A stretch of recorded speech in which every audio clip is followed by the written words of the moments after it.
是你报警吗？158的。对，没错。是什么情况呢？那个打上班所电话他没接，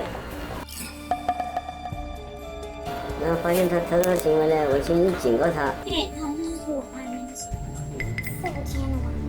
他是偷我们自己家里的东西，外面还是不没有的。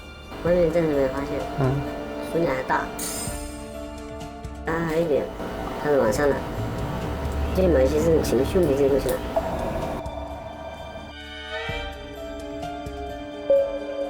我去跟他先沟通一下，好吧，看是什么情况。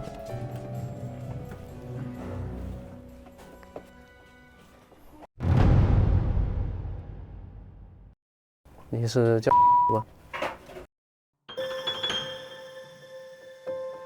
没事，你要不跟我们回去说，在这里你不太方便讲，对吧？可以吧？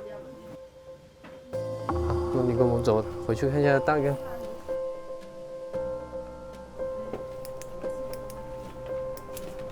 这是一起父母报警称女儿偷钱的警情，女孩是未成年人，不仅偷拿了家里几千块钱，还用这些钱偷偷网购了一些成人用品。说实话，这让我们也很震惊，案情的背后还可能另有隐情，所以我们就先把女孩和家人带回所里调查。